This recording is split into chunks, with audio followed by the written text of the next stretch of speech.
so Piers Morgan of Piers Morgan Uncensored decides to have a debate yet again with the likes of Anna Kasparian, a Jewish man supporter. I don't know his name, unfortunately. That's another video that I'll be making. And then, again, ladies and gentlemen, there seems to be a lot of people that don't want to actually participate in Piers Morgan's show anymore. And gee, I wonder why that is. But Dave Smith was apparently meant to debate someone that supports Israel, but the man decided to pull out of the debate after he watched the truly remarkable exchange with Anna Kasparian and the other guest, all after this one Israeli supporter. And it was truly something to behold. It really was. But nevertheless, Dave Smith seemed to think that he won by default because the guy didn't even show up. And why would you even agree to debate the likes of Dave Smith in the first place? The guy won't listen to you. There's no point in actually holding a debate with Dave Smith anymore. I think people have realized that. They've realized that he's actually not there to really debate you as much as he's there to really try and get his clicks and his sound bites and make himself look good. He just peddles the same nonsense over and over and over again. And hey, it's good for me because then I get great content and I get to slam him every single time he does it because there's not much of a change with Dave Smith. I don't know if you guys have noticed that. Even if he is actually presented with sound, logical, reasonable arguments, what does Dave Smith do? Ignores them. Very good at ignoring them. Now, Piers had him on to talk about the Druze being killed over in Syria at the moment and Israel's involvement. And obviously, what do you think Dave Smith said? I'll be making another video about what Dave Smith said another time.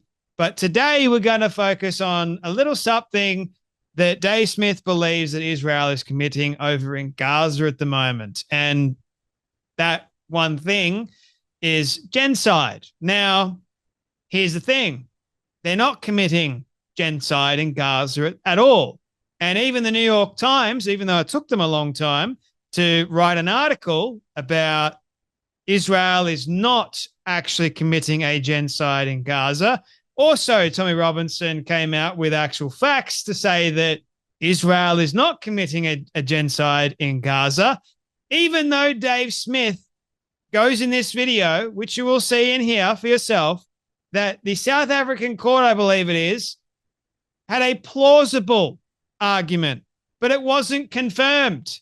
It was plausible. So this whole tactic, just like Candy Owens does, they brought it to the attention of the international court, but it wasn't proven all the way back then when it all first started. And it hasn't been proven today because it's not happening.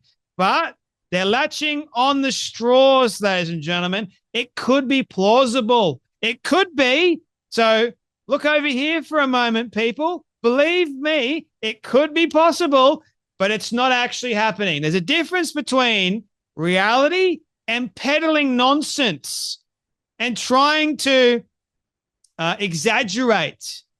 That's exactly what Dave Smith is doing in this clip. Have a watch. Question, right? The one in Gaza is the one that's just totally indefensible. I mean, when you think about it, it was, well, if I do my math right here, it was 19 months ago that South Africa brought their genocide case to the International Court of Justice, and the court ruled that it was plausibly a genocide then. And now, almost over a year and a half later, we're sitting here and the IDF is shooting at starving people as they're desperately trying to get a tiny bit of food. They're setting up a concentration camp and they're openly talking about ethnic cleansing. They can call it relocation or transfer, but this is just pathetic euphemisms at this point. And so to be this a year and a half plus after they were credibly accused of, I mean, this is indefensible. And I completely agree with you, Piers. It's shocking that the Israeli people, who I do not, through all this time, I have never once condemned the people of Israel. I always keep it to their government and the neoconservatives and the war hawks.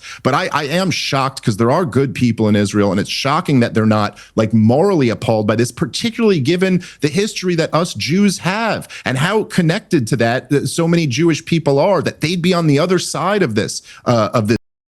But then on top of that, I'm almost more baffled by their own instincts for self-preservation, that they don't simply read the room and go, we cannot get away with this. Even if we can get away with this politically in the moment, which they might be able to, they have turned global opinion against them, particularly with the younger generation, in a way that simply will never be reversed. Their only course to reverse that would be that organic regime change that me and you were just talking about, would be for the Israeli people to stand up and say, hey, we've had enough, and we simply will not support our government as they do this. And the fact that they don't see the writing on the walls, there's that line from the Simon and Garfunkel song where they say, how does it go? The words of the prophets are written on the subway walls and tenement halls.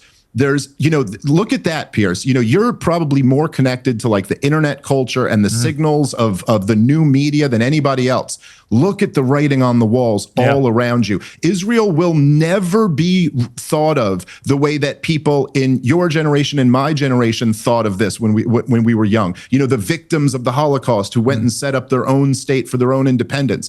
The Israelis will now forever be known as the group that inflicted a Holocaust on these poor, trapped people next to them. And I can't believe more of them aren't standing up against it just for their own self-interest. Again, there is no credible evidence to support Dave Smith's claim that the IDF are shooting innocent Palestinians or just Palestinians in general.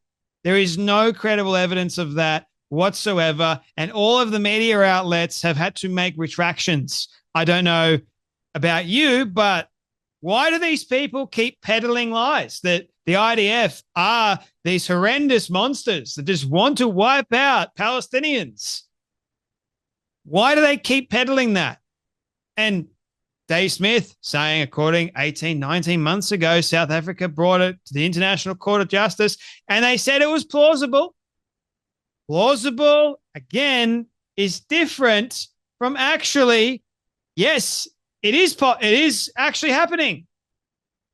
Saying that something is plausible, I could say the exact same thing. Oh, it's plausible for me to do this or do that. Plausible for me to do a high jump. It's plausible. I could probably do it. What's the reality, though? Reality probably is, we'll just remain plausible. Could possibly happen. We don't know because I haven't seen it.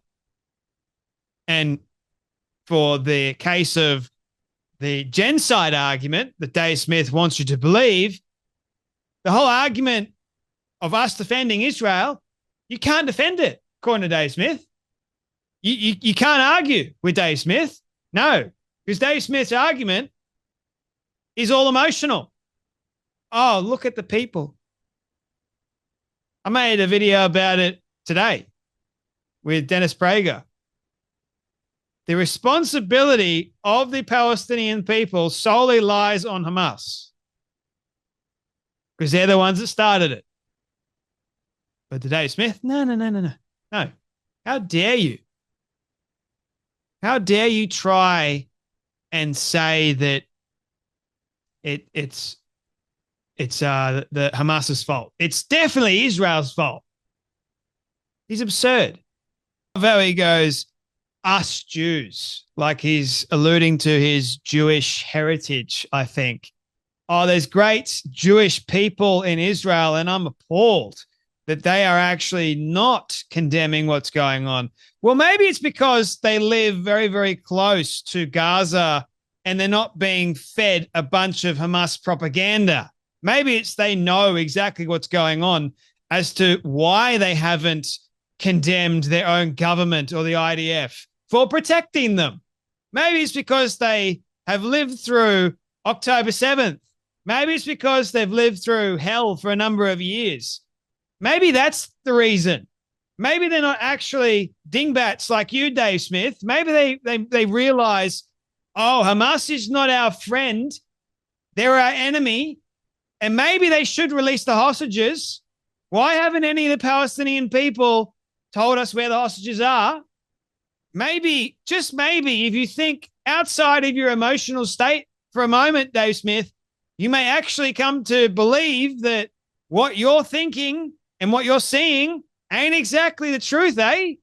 But hey, we've always got to have the ones on the other side of the whole debate spectrum, don't we?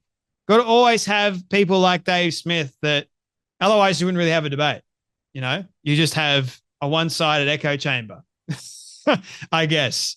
You got to have someone like Dave Smith to try and combat facts, logic, reason, rationale in his emotional state. Like, that's the way it goes. And you just see Piers Morgan nodding along because, you know, he's got the brain cells of a walnut. Like, not much at all. It's like pea brain too. It's just all like, I'm listening to these people talk and I'm like, huh, you guys are like actual, why are you even listened to? Like, why? I'm all for freedom of speech, but why? You're not furthering the conversation at all. You're not helping at all. In fact, you're making it worse for Israelis. Don't know if you've realized that. And you're actually standing up for and defending Hamas. Like, why? What is the purpose? And then you'll spout narratives.